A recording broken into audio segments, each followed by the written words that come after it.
Okay, everyone, we have a new video up. We did one of our most requested videos ever.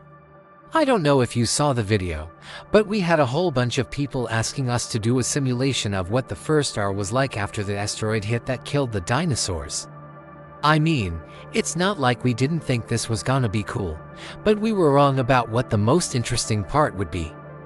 We thought maybe it'd be the firestorms or the tsunamis. Those are always fun. But what we didn't expect was the sky. Yeah, the sky. But for those who somehow survived the initial blast, yeah, that's what they'd be seeing. Then those clouds start to fall apart right around you. You started the day at 2000 degrees Celsius, but now the temperature is dropping to 100 degrees per minute. This is the point where everyone dies, every living thing on the planet dies. And you'll see that in the next video because we took it a little farther. But this is the point where we stopped this simulation because we didn't want to show you the next video yet. So I hope you're excited. I hope you're looking forward to it. Because we put a lot of work into it. And honestly, it's a little scary. It's also beautiful. Like I said, we needed to learn a lot of new stuff. And when we finally felt like we had it all together, we ran the simulation. And yeah, we were blown away. We knew it was going to look good, but we didn't realize just how good it would look. So, I hope you enjoy it. I hope you appreciate all the work that went into it. And we can't wait to share it with you. So if you want to see it right away, please consider supporting us. If you don't, then that's fine too. Just be patient. It will be released eventually. But some of you clicked this video before we finished it because that's the kind of people you are. You're monsters. Bring someone who's gonna freak out when they watch this video. Bring someone who's never watched us before. We're growing our audience, okay? We want to reach as many people as possible. And the way you help us do that is by bringing a friend. Don't leave anyone behind. At first, that might sound like a relief, but remember, you're still on fire from the glass that's dripping off of trees and buildings and people. I mean, it is, but it isn't. And this is the first time we've ever tried to simulate what happens after a massive asteroid kills all life on Earth. So this was uncharted territory for us. There's a lot we don't know. For instance, we don't know what the atmosphere was like back then. So we just kind of guessed. Also, this is the first time we've ever simulated glass. Glass is usually just a side effect of something else. It's not something we've ever focused on before. But we figured it out. We learned a lot. The asteroid is just the trigger.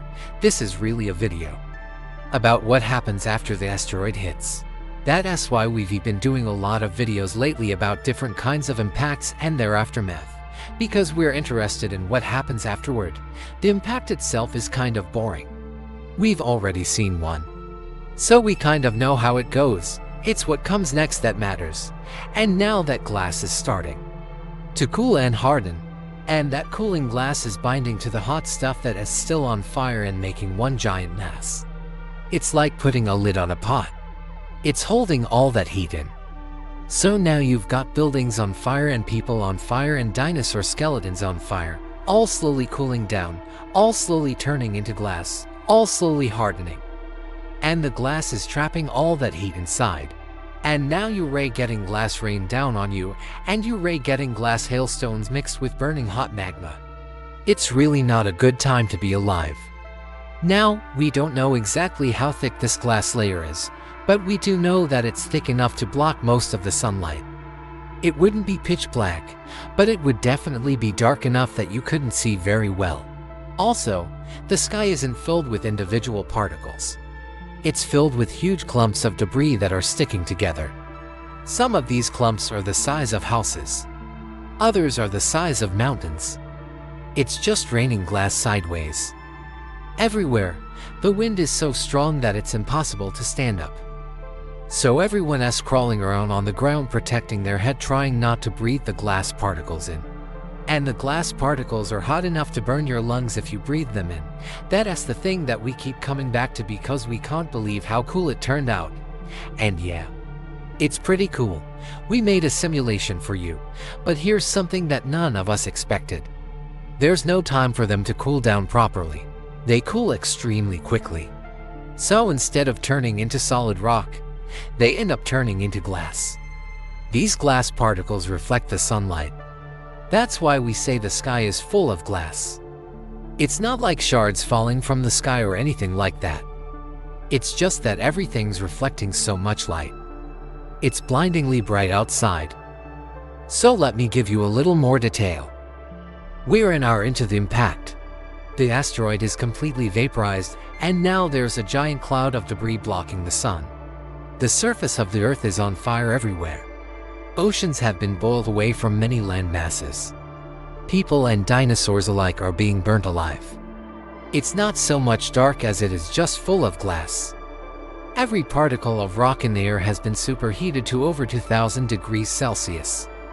They're hot enough to melt rock and metal, even diamond. All these tiny molten specks drift through the air like embers in a campfire, except they ray hot enough to burn straight through solid rock.